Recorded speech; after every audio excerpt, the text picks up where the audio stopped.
Salut, c'est Anne Terris. Je vais te proposer cette semaine toute une série de vidéos qui vont te permettre d'aller un petit peu plus loin dans la réflexion que tu peux avoir sur toi-même et sur ce qui fait que dans ta vie, il y a des trucs qui coincent parce qu'on est bien d'accord que si tu es épuisé, si tu es débordé, si tu es stressé, il y a peut-être des choses qui sont à rééquilibrer dans ta vie et donc voilà, on va aller observer tout ça d'un petit peu plus près. Du coup, ça risque de décaper peut-être un petit peu plus. Donc, n'hésite pas à me dire ce que tu en penses dans les commentaires, à me dire si tu as envie qu'on aille explorer cette piste-là ou une autre. Moi, ça m'aide aussi à pouvoir mieux adapter les outils à ce dont tu as besoin. Et donc, je te propose de démarrer avec l'exercice suivant. Je t'invite à prendre une feuille, tu fais 3 colonnes.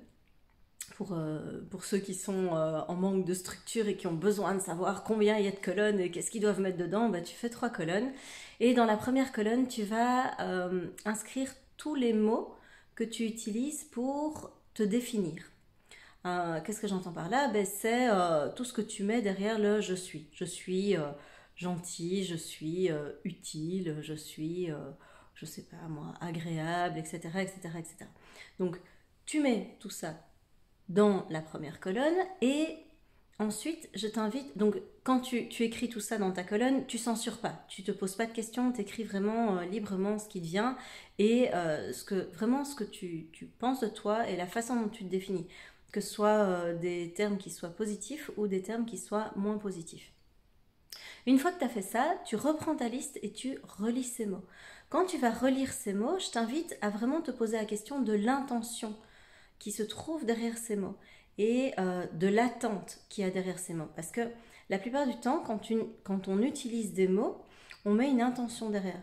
Il y a quelque chose de l'ordre du focus attentionnel qui se trouve sur ces mots.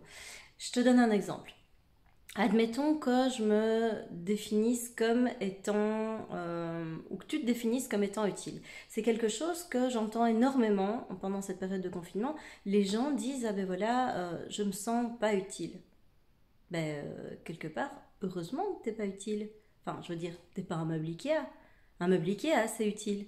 Un meuble Ikea, on peut l'utiliser pour faire des choses, il est utilisable. Tu vois, donc quand tu te définis, ces mots-là vont avoir un impact direct sur ta vie, sur tes relations, parce que c'est la façon dont tu te perçois, et du coup, c'est la façon dont tu vas permettre aux autres de te percevoir. Et donc, si tu n'as pas envie d'être utilisé, si tu n'as pas envie d'être utilisable par les autres, ça vaut peut-être la peine de faire attention aux mots que tu emploies pour te définir toi. Pareil pour, voilà, moi je veux faire plaisir aux autres. Super, mais t'es pas du chocolat, donc tu vas pas pouvoir faire plaisir à chacun. C'est pas possible. Il y a des gens qui vont te détester. Juste au premier coup d'œil, ils vont se faire une idée de toi, de moi, on fonctionne tous comme ça. Ils vont se faire une idée de toi qui est pas positive. C'est comme ça. Tu vas rencontrer dans ta vie un tiers de chaque type de personne, c'est-à-dire il y a un tiers des personnes que tu vas rencontrer qui va t'adorer au premier coup d'œil. T'as même pas besoin d'ouvrir la bouche, ça va passer comme une lettre à la poste.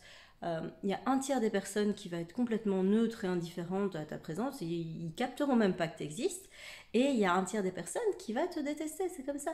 Et c'est pas grave, c'est normal. Et donc, là de nouveau, tu vois, quand tu veux faire plaisir, quand tu veux... quand tu as envie de plaire aux autres, il y a une attente là derrière. Moi, je suis quelqu'un qui est gentil. Ok, gentil, mais par rapport à qui, par rapport à quoi? Donc, ça vaut vraiment la peine que tu te penches sur qu'est-ce qu'il y a derrière ces mots. Alors, du coup, ça, c'est ta deuxième colonne, c'est tout ce qu'il y a derrière ces mots-là.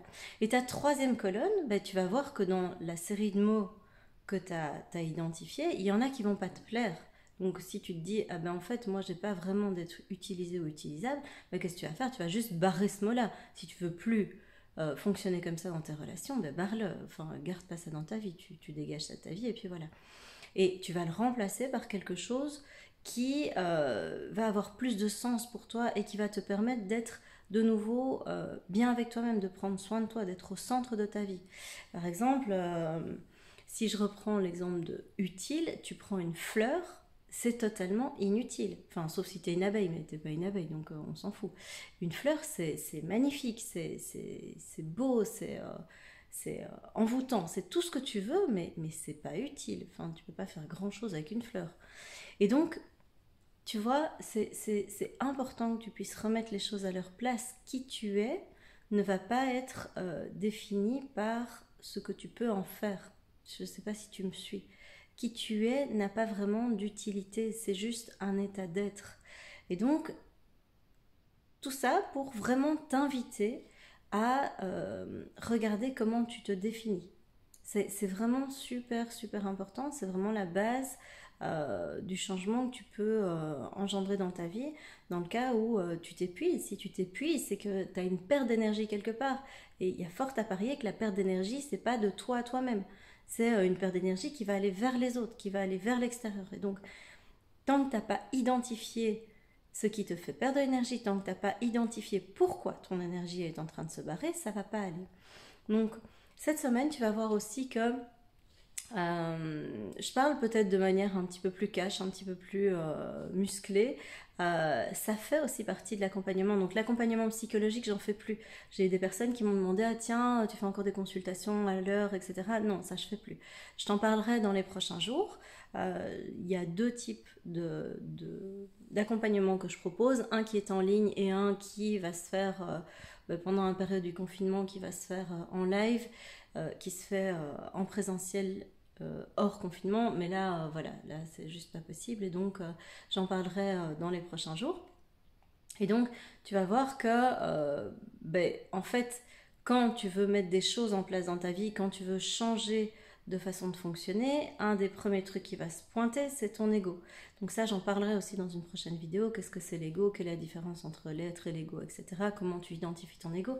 Ça, j'en parlerai plus tard. Et donc, en fait, tu vas voir que le premier truc qui va bloquer quand tu vas vouloir changer, quand tu vas vouloir oser être toi, quand tu vas vouloir prendre du temps pour toi, c'est ton ego.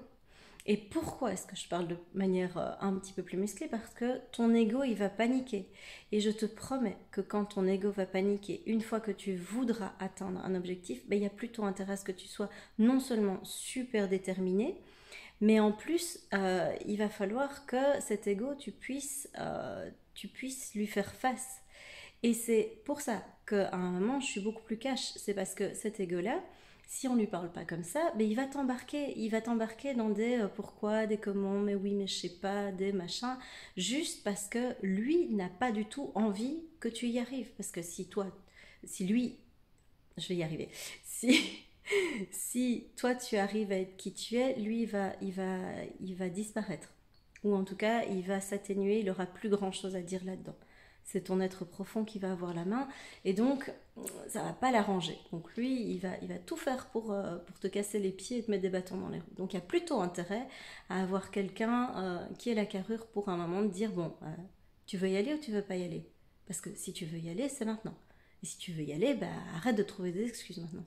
Donc ça fait partie aussi du trajet. Alors si à un moment tu te dis que tu veux devenir qui tu es vraiment, si à un moment tu te dis voilà, moi je veux j'en ai marre de jouer un rôle dans cette vie qui n'est pas la mienne, j'en ai marre de faire semblant, j'en ai marre de me retrouver dans une vie qui ne me correspond pas, qui n'a pas de sens, où je vis à côté de ma vie, je vis à une place qui n'est pas la mienne. Si tu veux faire ce trajet-là, il va te falloir une putain de détermination pour arriver là où tu veux arriver. C'est-à-dire qu'il ne va pas falloir que tu t'abandonnes à la première excuse qui va passer. Parce que des excuses, tu vas pouvoir t'en trouver 1000. Si tu te trouves des excuses, si tu t'abandonnes, tu n'y arriveras pas à ton objectif. Et donc, c'est aussi dans ce cadre que j'interviens, c'est aussi là-dedans que mon rôle dans les immersions, c'est te rappeler de ne pas t'abandonner. Par contre, il y a un truc que je ne fais pas. C'est un petit peu comme si tu me disais, moi, mon truc, c'est de gravir l'Everest, parce que j'accompagne des gens à gravir l'Everest. Si c'est pour monter à colline derrière chez toi, en fait, t'as pas besoin de moi. Donc, moi, j'accompagne des personnes sur des trajets qui sont un petit peu trash, un petit peu hardcore, et donc là, vraiment, j'excelle. Si c'est pour monter la collinette, non, en fait, t'as pas besoin de moi. T'as peut-être besoin de quelqu'un d'autre et c'est tout à fait ok comme ça. T'as peut-être besoin de toi, ah oui, ça, j'en doute pas une seconde. Mais de moi, non. Là, sur ce trajet-là, voilà, je peux pas t'aider. Et donc, Imagine que tu es en train de gravir l'Everest. Moi, je peux te donner les outils. Je peux te dire, ben voilà, comment on fait face à une avalanche, comment tu dois faire, comment tu dois poser tes pieds pour éviter de décrocher, etc. Mais par contre, la décision de monter cette montagne, la décision d'y aller, la décision de te dire, ok, maintenant, c'est ça que je veux, c'est ça et pas autre chose, ça t'appartient. Et ça, il ne faudra pas venir me trouver pour me dire, oui, mais Anne-Laure, est-ce que tu crois que... Moi, je crois que d'elle, c'est ta vie. C'est à toi de la prendre en charge, c'est à toi de savoir qu'est-ce que tu veux dans ta vie. C'est à toi de savoir quel est l'objectif que tu veux te fixer. Une fois que tu sais, une fois que tu es déterminé, une fois que tu vas te dire, ok, ça, j'ai vraiment, vraiment envie... Il y a mon alarme qui vient de se mettre en... Ça, j'ai vraiment, vraiment envie. Et bien là, j'arrive. Et là, tu peux venir me trouver. Et là, on y va ensemble. Donc voilà, ne t'étonne pas si cette semaine, c'est un petit peu plus direct. Parce que, en fait, je te promets que quand tu auras envie de monter l'Everest, tu auras plutôt envie d'être accompagnée par Lara Croft que par Barbie. Barbie, elle arrivera pour te dire, ok, ben c'est bien, t'as peur, c'est normal, t'oses pas, c'est normal, tu vas y arriver, il n'y a pas de souci, avec beaucoup de bienveillance, etc. Lara, elle va te dire, bon, tu te bouges ou tu te bouges pas? Parce que si tu veux, maintenant, il faut y aller. Donc, tu sautes ou tu sautes pas? Parce que sauter, je vais pas le faire à ta place. Donc, tu vois, il y a les deux et les deux, ils sont complémentaires. Là-dessus, je te laisse, je te dis à demain pour une nouvelle vidéo. Ciao!